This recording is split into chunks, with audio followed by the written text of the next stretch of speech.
Hi everyone! Good morning, good afternoon sa inyong lahat. So ngayon pupunta tayo sa Ukay-Ukay sa Supot. So abangan nyo ang video.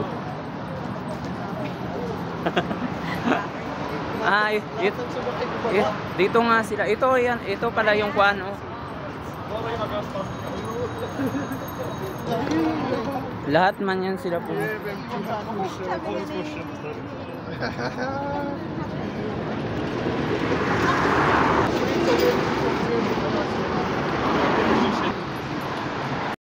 So, pupunta tayo ngayon sa Supot doon sa Ukay-Ukayan. So, dito pala yung babaan ng kuan, ng tram.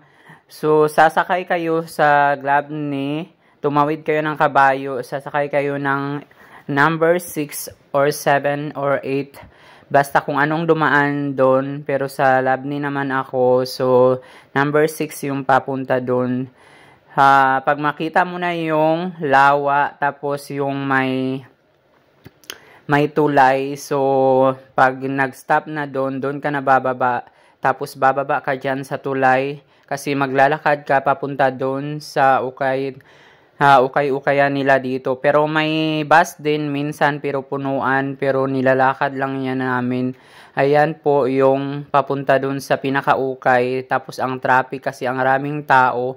Tapos, may iba ding mga nagtitinda dito, naglalatag lang dyan siya sa may daanan, papunta doon sa may Ukay-Ukayan. Ang tagal ko na palang hindi nakapag-vlog kasi gawa ng nasira yung phone ko. Tapos, busy ako sa work. Kalilipat-lipat namin ang accommodation. Pero okay lang laban. So, ito yung mga sa kuan nila dito, yung parang Ukay-Ukayan. Ayan. Ang mga sasakyan na yan is papunta rin yan sila doon sa Ukay-Ukayan nila. Ayan, una kapila. So, traffic po. So, minsan, kaya nilalakad na lang yan ng mga OFW, mga iba-ibang lahi. Kasi pwede naman siyang lakarin. Tapos, meron ding nakalatag dyan na mga Ukay-Ukay papunta doon sa pinaka-sentro talaga ng Ukay-Ukay nila. So, nilalakad lang yan ng ibang tao. Kasi minsan napaka-traffic. Kita nyo naman sa video na napakaraming mga sasakyan na papunta doon. Tapos minsan dito na rin namimili yung ibang mga tao kasi may nakalatag nga dito papunta doon. May bus naman siya pero punuan. Tapos yung parang minsan matagal yung alis, minsan matagal yung dati. Malamig pa rin pala dito, no? Spring na dito. Spring na to. Tapos, parang umulan ng ice kagabi. Kaya ang lamig din niya.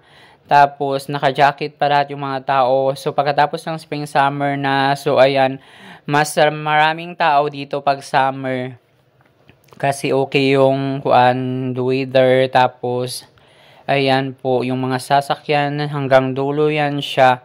Mga 5 to 10 minutes na lakad ang papunta doon sa pinaka-kuan talaga Ukay-Ukayan nila dito. So, yung Ukay-Ukayan nila dito is na marami na siya talagang ukay. Tapos, basta hindi lang ukay na mga damit, pati mga gamit, yung parang mga bike, meron na rin doon. Tapos, yung mga hardware, meron din doon, may mga sasakyan. So, iba yung ukay-ukay din nila dito. May mga sasakyan na ukay, may mga bike. Lahat-lahat na po, may mga pagkain. May pagkain ding mga Pinoy doon. Basta yung pwede kayong magsakay sa number 6 na pasupot. Tapos number 7 saka 8. So, galing kasi ako ng Glabni. Kaya number 6 yung sinakyan ko. Pasupot yung patapos. Dito din ako nakabili pala ng mga gamit ko sa kusina. Nakabili ako dito ng kawali. Mura lang siya, 5 euro. Tapos non-stick na yun siya. Tapos maliit na kaldero. O okay na rin siya. 2 euro lang yung bigay ng local sa akin. So mura lang pala dito. Tiyaga lang kasi malayo-layo siya sa city. Pero okay lang din. At least worth it naman yung punta mo doon. At least makapunta ka sa Ukay-Ukayan sa Supot to na area. May mga prutas din pala dito. Ayan po yung mga prutas nila. Tapos may mga Filipino foods din pala dito. Kompleta na yung ukay-ukay nila dito, lahat na. Hanggang dulo yan siya, puno yan siya dyan, nakahilera, basta mga bloke-bloke siya.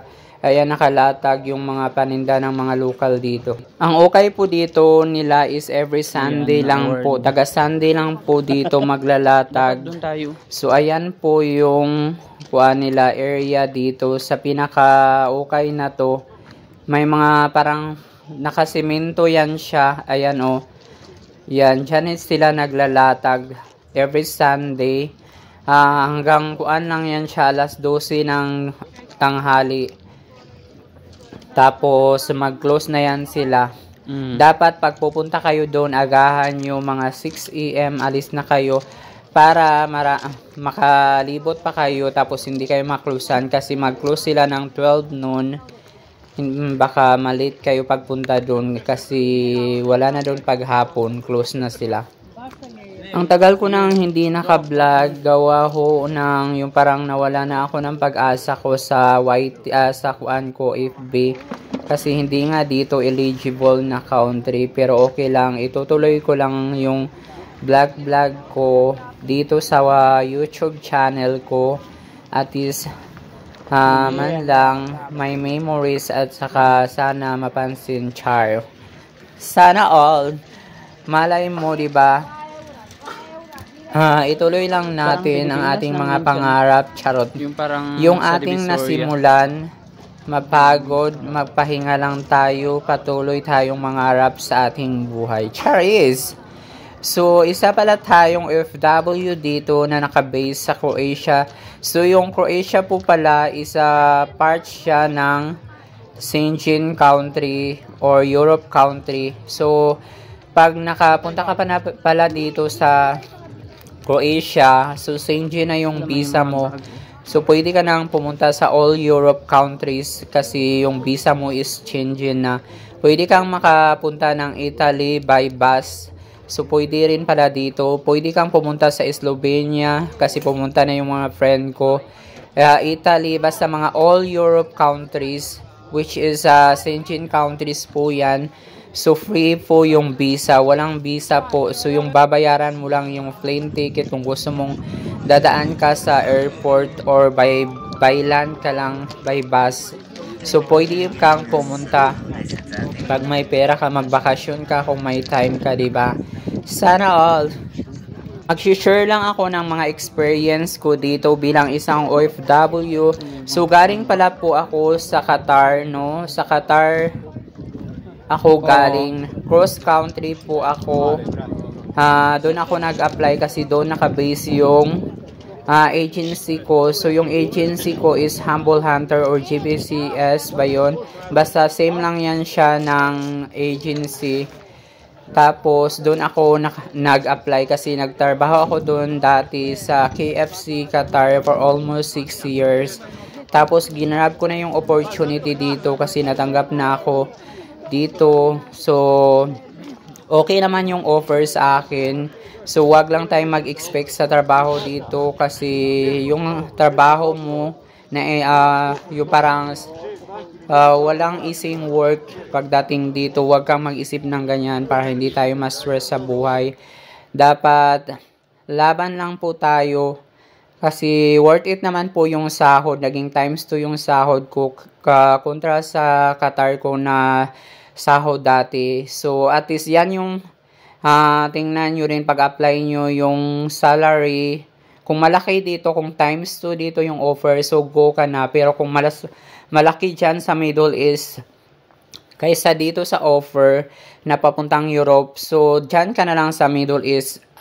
Kasi sayang yung gagastusin mo, tapos yung dapat iipon mo na yun. Yan lang yun. Ito po pala yung bus na sinasakyan papunta doon. So, pauwi na pala kami nito. So ayan po, marami pong kabayan na pumupunta dito. So halos marami ding pumupunta dito ng mga ibang lahi, mga local.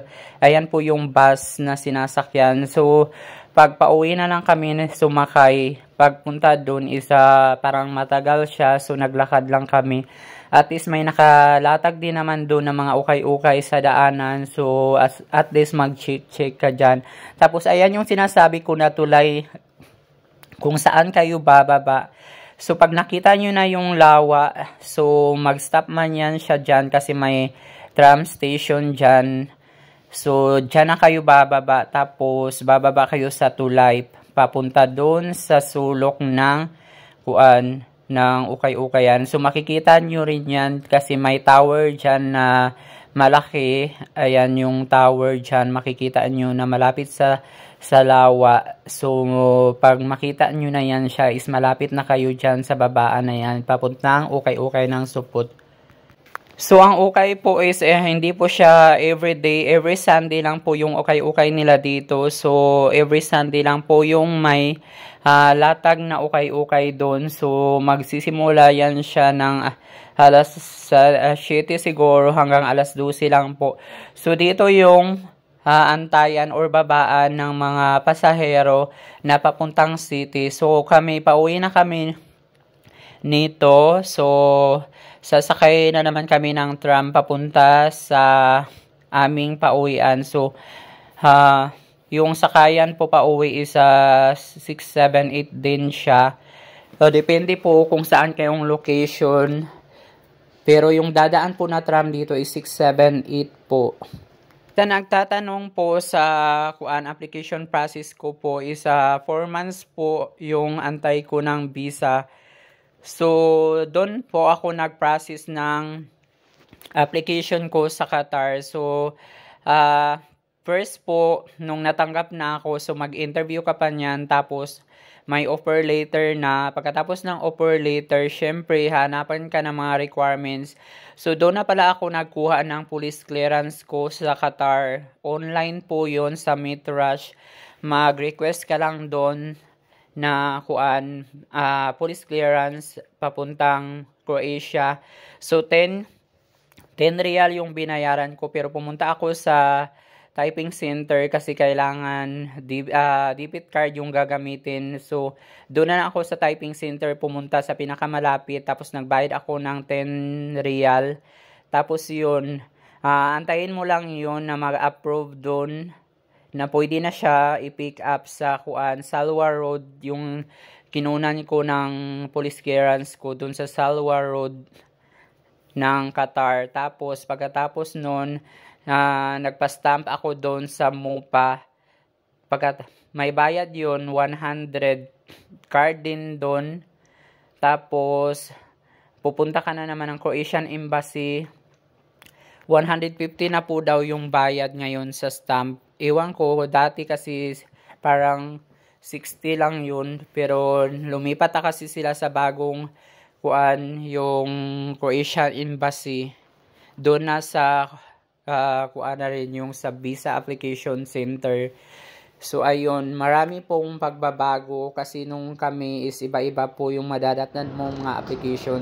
So ito na po pala yung Glabni. So dito ako sumakay ng Supot na train papuntang nag-TikTok ukay-ukay. So dito kami mismo sa may kabayo mag-antay. Tapos dito ka rin babalik, diba? So ayan. So ingat ang lahat. God bless everyone. Thank you for watching, at sana may share ako sa inyo ng mga videos soon. Antay-antay lang kasi nagdadrama pa tayo. Charot. Maghahanap muna tayo ng chimpo kasi gawang nasira yung cellphone ko. Tapos ayan po, minsan din ayan yung Glabni Call of Door. Iwan po, ang hirap din ng mga lingwahe nag-video dito, lang pero sila. laban po tayo sa lahat ng iba. Thank you and God bless you everyone.